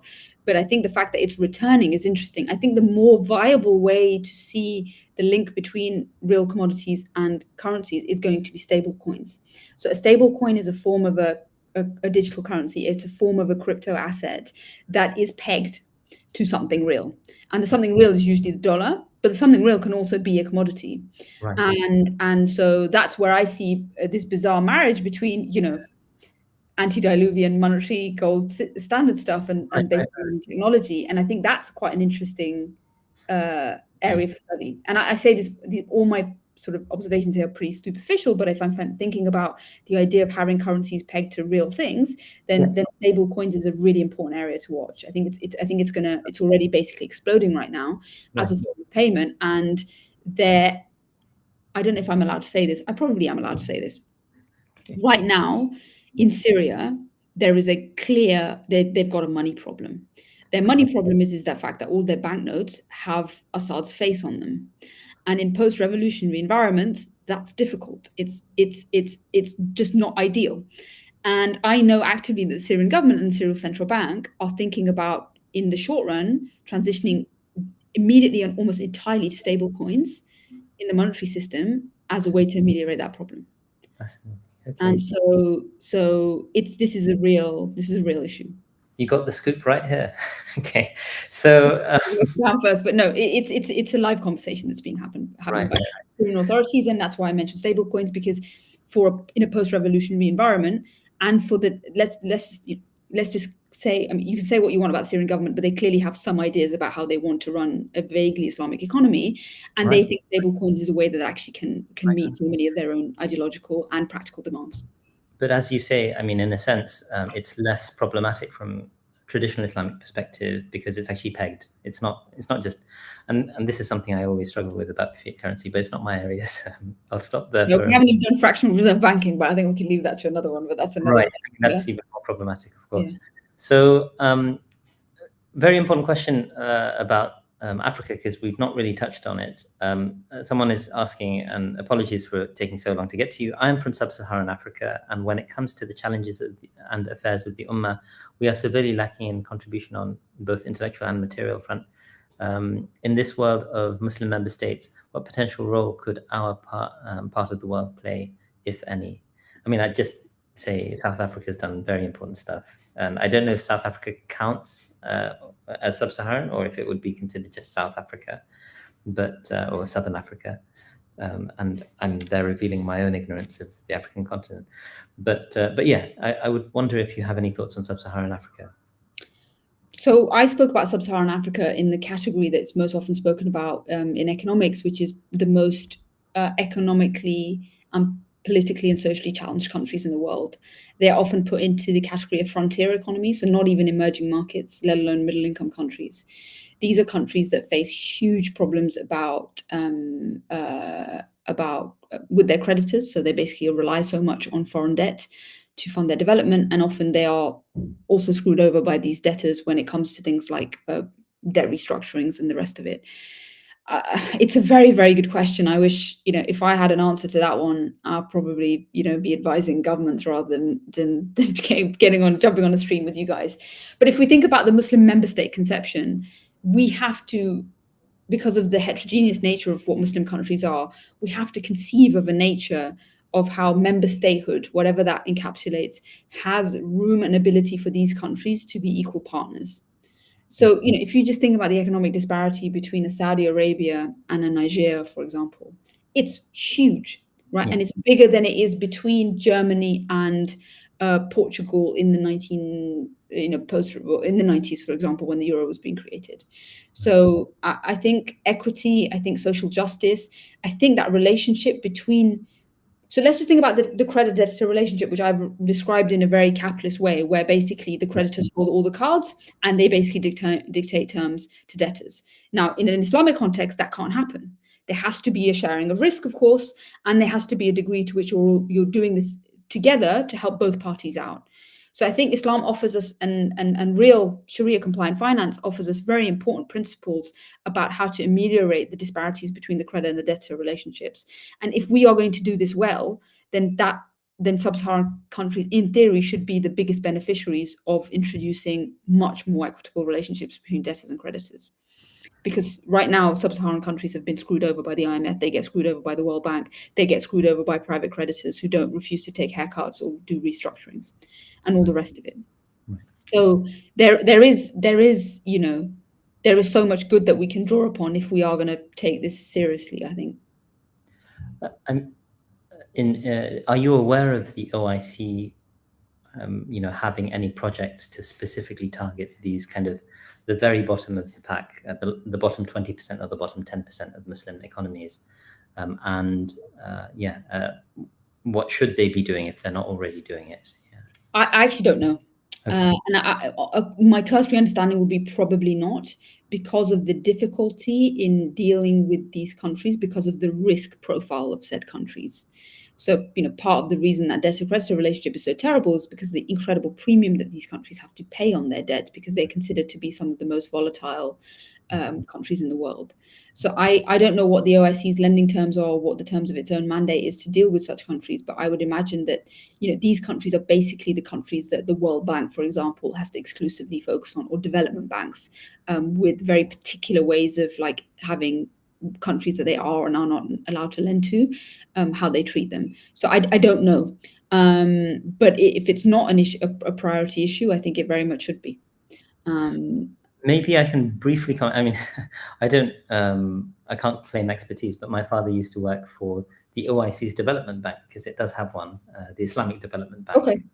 He worked there for 20 years roughly.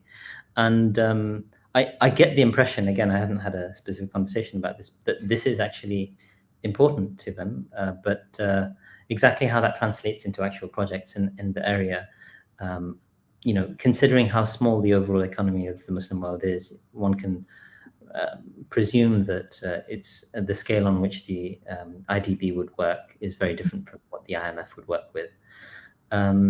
One final, if I can maybe press you on this question. So saying it's severely lacking in contribution on both the intellectual and material front. And I would suggest that actually these countries shouldn't feel that, that is their fault necessarily. But do you think specifically on the intellectual or material front, there are specifics that they could contribute to, or perhaps not? I don't know. I think, we've been doing a lot of kind of materialist analysis about why actually, that's the most important variable to try and understand what prosperity looks like. Right. I think education systems are just part of the fundamental challenge of what social contract looks like in these countries, same with the welfare state. So again, but I wouldn't necessarily pin this too much as like a unique failing of said countries. I think that would be a very harsh interpretation. Absolutely.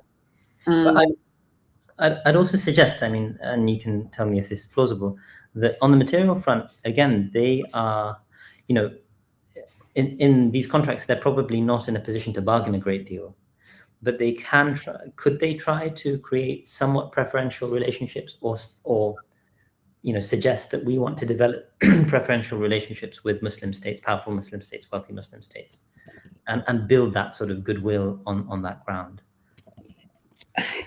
So I think in theory the answer is yes. And again, I'm going to go back to China, because if there are countries that are willing to take the hits in getting involved in these countries, it is the Chinese. So sometimes it's like who gets there first kind of thing. And China has had first mover advantage in so many countries that have just been overlooked by development banks and the rest of the rich West. There are examples, and I'm trying to think, but I don't want to say anything wrong, but let's just think about a theoretical Muslim country that has huge stores of cobalt, the most important raw material in the world. And I think it's true of Congo, but so many of the mines in which precious metals are located happen to be in some of the world's poorest countries. And the arrangement so far has been that they get exploited, ripped off by large multinationals who go in and do whatever they want. This is also the story of oil in so many parts of Africa over the last 20 or 30 years. Within WTO rules, though, that's the problem, right? Yeah, well, in some senses, the WTO. So this is an interesting area, because effectively you have outside investors that operate effectively in their own domains. Like they run towns and cities and areas in which they are the only unique source of power in the world.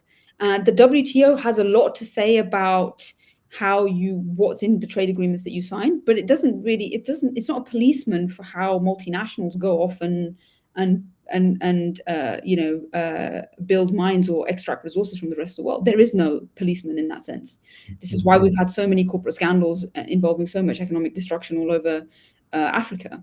So, it's very comforting to believe that, but somebody's going to step in and say this is wrong, and it just doesn't happen. And Shell and BP and British Petroleum, all of these incredible scandals around about resource extraction in Africa happen for a reason, because they happen in a complete vacuum. They happen with the complicit consent of said governments and said authorities of those nations. So that's the relationship that is rotten.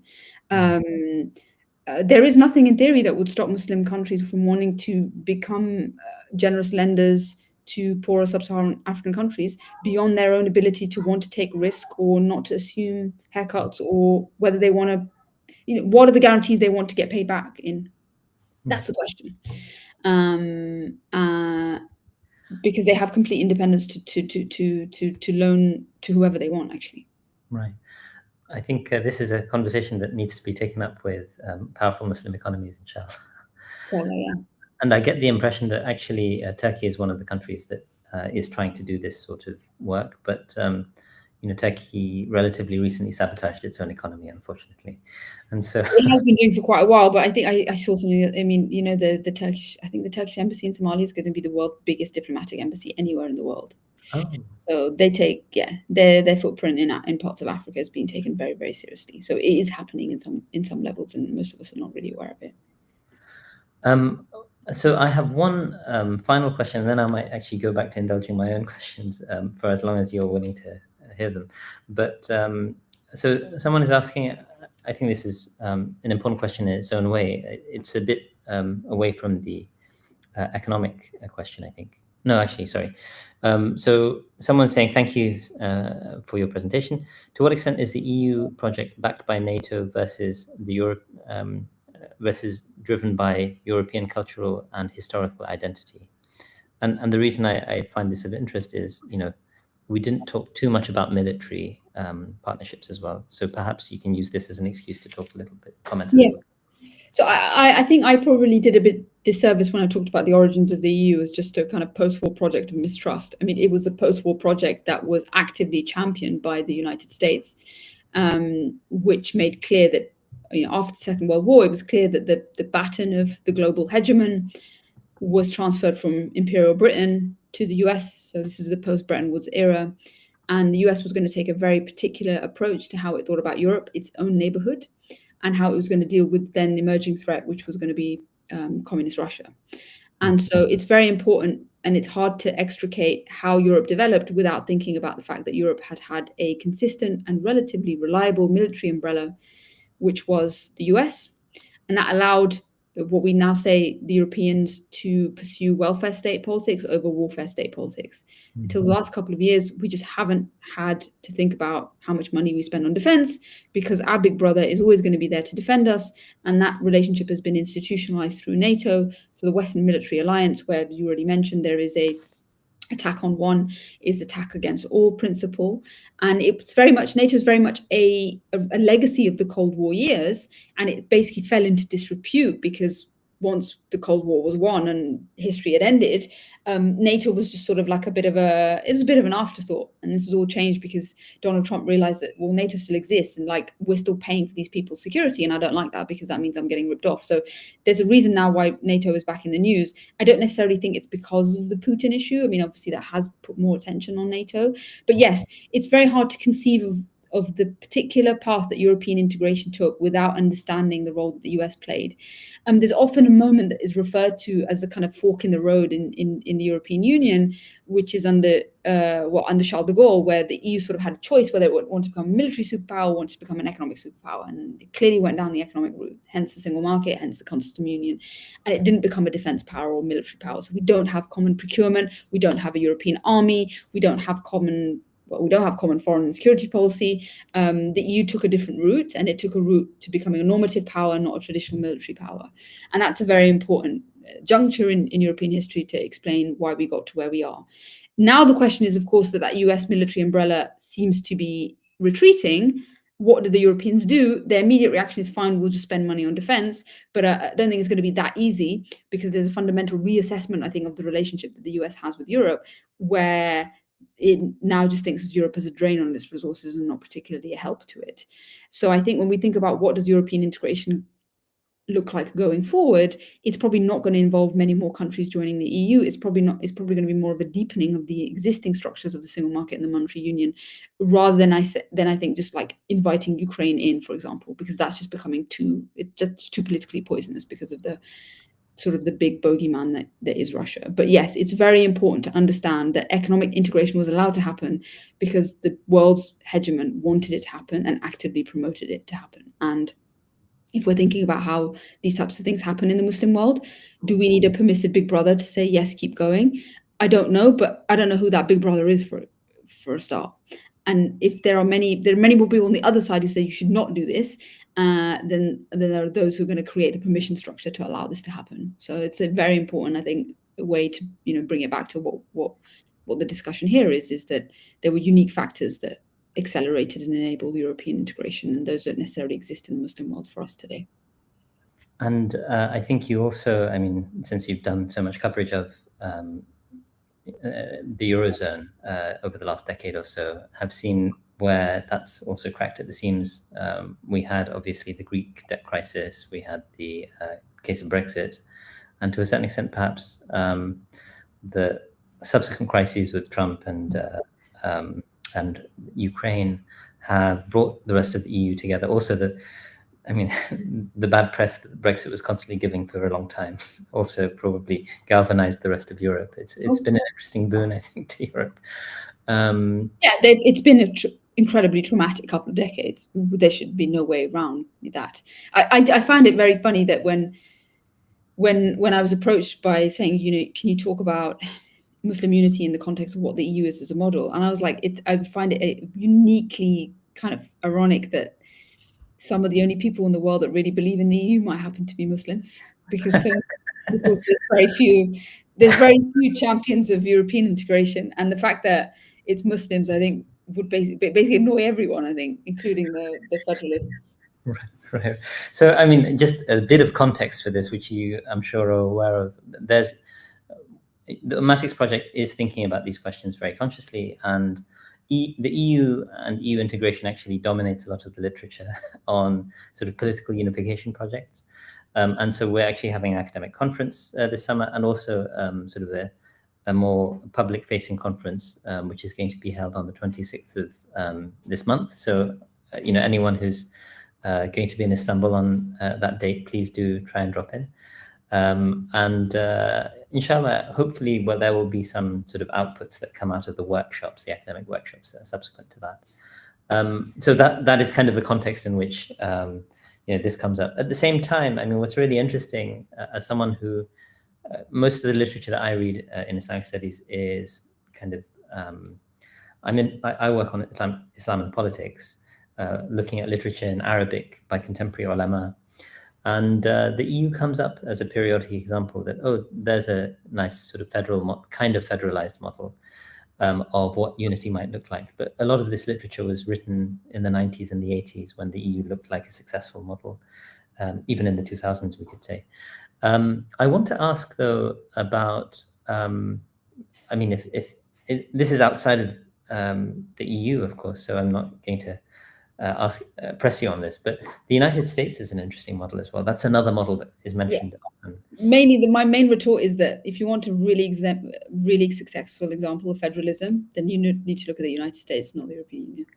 But most people are like, what do you mean? I was like, yeah, think about it. So those are the two models that are sometimes mentioned by Muslim scholars who've been thinking about this for a few decades. The United States, of course, realized that, in a very different way to Europe. Europe had its own civil war, and from the ashes came the EU. They're like, we shouldn't be doing this. We kind of destroyed ourselves. The United States had a civil war, and one was victorious, and they kind of, and there is some still grudge about that 150 years later. And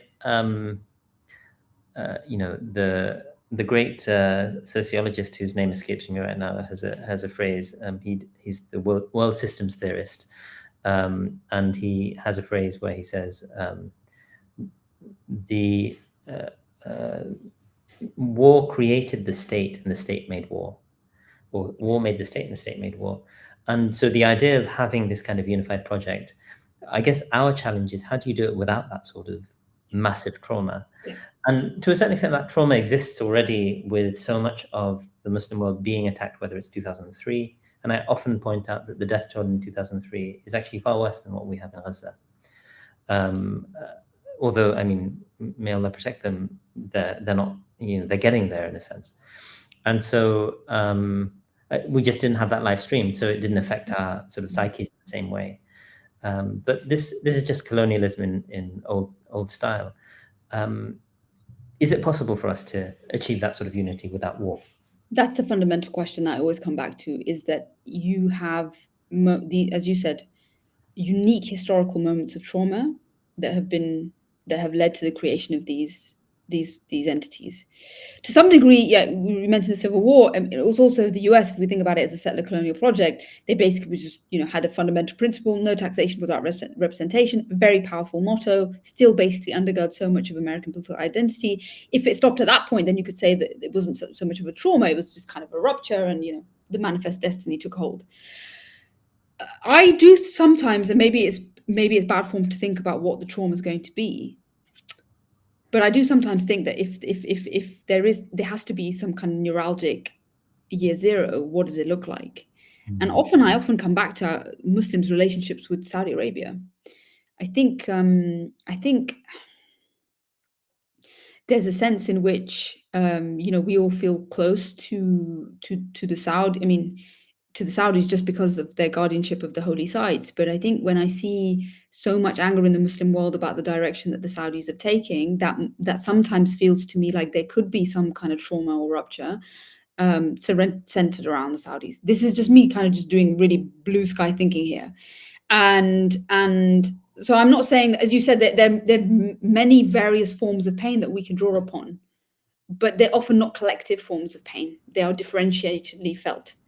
And that's also true of the Gaza issue, which is why I come back often to the Saudis, because I think that they uniquely affect us in basically exactly the same way, unless you're Saudi, of course, and then it's a very different relationship that you have with your own crown. Right. But yeah, I think that is the big question, and we should not be naive in thinking that these things just grew out of the ground out of some degree of political will or technocracy or elite-driven projects. No, they came out of a fundamental rupture, and the kind of ruptures that we would never wish upon ourselves as well. Right, so it's important to bear in mind, and I'm glad that you pointed it out, because that's always sort of where I come back to as a first principle when thinking about these unique states. And the nation state in and of itself, of course, is born of unique trauma, and so many of our Muslim nation states have been born out of the traumas of decolonization as well. Right, absolutely. I mean, the nation state's history is always one of violence. There are very few examples that one can think of where that's not the case, which is one of the ironies of this association of religion with violence, because but there's good literature on that as well. I am conscious of time. I wonder, like, we've been taking nearly 2 hours of your time. Should I keep up with 1 or 2 questions, or would you like? I think I can do 10 minutes, but I'm just looking at my laptop battery, and I don't have the charge with me. But I think we can do 10 minutes if that's okay, and then we can finish close to the hour. No problem at all. So I guess I'm going to have a quick look at one question, which I haven't read Yanis Varoufakis's Techno-Feudalism, but one of his critiques of the EU, of course, is that it's a technological backwater compared to what China and Silicon Valley have been able to achieve, particularly in the AI race, which, I mean, has been much of the hype in recent years. Now, the Muslim world has no hope of participating in this particular race. It's just a lot of the Gulf states are big investors in Silicon Valley, but they're not calling the shots. I guess the UAE is really trying to lean into it in a big way, and I think their relationship with Israel makes that a bit more organic for them in the worst possible way. So I wonder, sort of, what is the role of technology, or do you have any thoughts on the role of technology in that potential for unification or the falling behind of the Ummah? And you can take this in whichever direction you like. Yeah, I think there's different ways to take the question. One, the point is correct. The Varoufakis point is that we shouldn't overestimate the fact that the EU is somehow a thriving economic continent right now. I mean, it just isn't. In the last 10 to 15 years, the economic disparities between the EU and the US have widened to the highest they've ever been on record, because the US is producing the most incredible degrees of innovation, incredible rates of productivity, which is primarily driven by the fact that it has a massive tech sector. And you saw this week that Nvidia has now just hit a $4 trillion market capitalization. I was not aware. Right, that's 2/3 of the entire German stock index. I think if you take Nvidia and the other two, Microsoft and Google, their market capitalization is worth basically all of the combined value of European stocks. So there is a massive divergence going on, is that the US is racing ahead on technological advancements. China's basically there too, and Europe is nowhere. So anyone here might have heard of something called the Draghi report, which is something that Mario Draghi, a former chairman of the ECB, wrote about why Europe is failing so much on innovation. And maybe the short answer is that all that thick law that I spoke about, all of that kind of stuff that you need to hold the member states together to force compliance, are regulatory barriers often, right? It's about standards, it's about more laws, it's about more regulation, it's about the fact that you can't operate in Germany unless you do X, Y, Z, and then if you do X, Y, Z, you're still not able to go and set up shop in Spain, whatever. There's lots of barriers to operating in the European Union, and it's been, now the European Union is in an active deregulation phase for the first time in its life. Or at least they say they are. Let's see where it goes. I think it's going to go nowhere for reasons I have outlined. It's very hard to change the kind of momentum that this project has. It's very hard to change the way that they think about how they should operate in the world. Technology can have benefits. Again, I mean, I don't want to sound like a crypto enthusiast, but often I think money is going to be fundamental to thinking about future. It's just so fundamental thinking about economic integration and forms of money and forms of payment and forms of transaction, and how we as Muslims do business with one another. And the blockchain, there are many more advocates for blockchain technology in the Muslim world than I am. I don't really know too much about it, but it's often been seen as a very Sharia compliant way of doing financial transactions because of the ledger system, because of the relatively transparent nature of what the blockchain is, and the fact it moves you away from fractional reserve banking. So there are opportunities in harnessing, I think, monetary technologies and cryptocurrency potentially as a way to tie Muslim countries together economically. So that's, I think, an important area that it's worth stressing. Then there's the other area of, can Muslims also do technological innovation? I don't know, but the one country that is doing it, again, we go back to China. What is China doing? Producing some of the world's most incredible technological advancements at such a scale that are becoming very cheap for the rest of us. So we have an issue where we can happily... Despite being blocked off from the most important chips in the world. They don't need them. The fact that they've been blocked off has forced them to do degrees of innovation at such lower costs with far less manpower that they are actually rapidly bringing down the cost of access to AI, to the point where I kind of believe those who think that AI is just going to be like access to the internet. We will all have it, and it will have massively beneficial impacts on the rest of our lives. So in some ways, Muslim countries can benefit by just being free riders off what China is doing. And we're not in countries where we're necessarily hostile to Chinese technology. So in Europe, they're trying to put up barriers, banning EVs, etc. In the US, of course, they want to completely, disrupt China's monopolistic position in advanced manufacturing. But you mentioned the UAE; they actively look at the Chinese example of development, and they think, you know what? All this stuff is becoming very cheap for us to access, and it's going to become a cheat code for our own development. So I think that's a relatively optimistic story about how the costs of the technologies of the future are coming down because China is basically doing them so cheaply, and we can all benefit from it. And so in some senses, I think the technological aspect is one where I'm a bit more bullish, actually, about how it can be harnessed by some of the world's poorer countries and by Muslims in terms of bringing us closer together through different forms of money, for example, as well. Right. I'm a bit conscious of the time, so I don't want to push my luck too much. Perhaps just one last comment, which is on the technology point. A lot of these technologies are not naturally of our own making. You're saying the Chinese are lowering barriers of access. We're still overwhelmed by social media apps and means of communication with each other, which are designed in Silicon Valley. China, of course, has its own ecosystem, and I think parts of the Muslim world, probably in East Asia, are integrated into WeChat and all of those, which seem a lot better integrated than some stuff that comes out of Silicon Valley. Can we escape from technologies? There is no incentive for technologically advanced economies to create apps that can allow us to use them as a springboard to outdo them. But funny things happen in economics all the time. So just maybe an optimistic note to end on again with the techno. Well, I think we have been pretty optimistic in the last couple of minutes about barriers to entry and why technological innovation is scary and unregulated, but in some ways it's breaking a status quo that hasn't served us very well anyway. Right. And that's my kind of optimistic takeaway, is that despite those barriers that we're talking about, despite the fact that all the ecosystems we're embedded within are made by people who do not have our best interests. Yes. And so I think there's a sort of question here about somebody just put in, and I thought it was interesting because it said, can anyone stop the Ummah from establishing a digital waqf or doing digital currencies? Can it be stopped? And the answer is actually no, not right now. It can't really be stopped. And I think that's the kind of optimism that comes with the relatively Wild West nature of what's happening in global tech, especially around the currency space, is that there is no world central bank, IMF type authority that tells you can or cannot do something in a monetary system.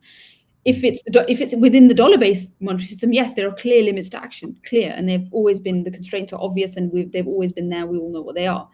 And I think there could be some degree of which there is a, you extract yourself from that system, and what does it require? It requires a lot of innovative thinking. It requires creativity. It requires people to get their minds together to understand what can be achieved in this new world. But in some ways, I am more optimistic, despite the fact that these technologies may be created by people that don't have a best interest at heart, but they can't be controlled by them. And that's sort of why, yeah, despite maybe the beginning was a little bit gloomy and like, neoliberalism will never die. Actually, I think we're living in a much more interesting time than any period I can remember, at least in my own journalistic career of the last maybe 15 years as well. Right. And to sort of cite a fake sort of Chinese proverb, may you live in interesting times. We do live in interesting times. That's usually used in a negative sense, but at the same time, I think let's move forward with the optimism. Really appreciate the 2 hours that you've given us at Ummatics to bring to bear, quite extensive experience at this point from the EU and from the world of journalism. Mehreen Khan, the economics editor of the London Times. It's really been a pleasure speaking to you, and we look forward to staying in touch and sort of learning more about the ways in which we can perhaps empower ourselves economically as an ummah. Thank you. And also thank you to all of the listeners and viewers from around the world. And we really appreciate your questions, and we look forward to seeing you in roughly a month's time with our next colloquium. Please don't forget to check the Ummatics website, ummatics.org, where this will be posted, as well as any news about future colloquia. سبحانك اللهم وبحمدك نشهد أن لا إله إلا أنت نستغفرك ونتوب إليك. السلام عليكم ورحمة الله وبركاته. السلام عليكم. وعليكم السلام.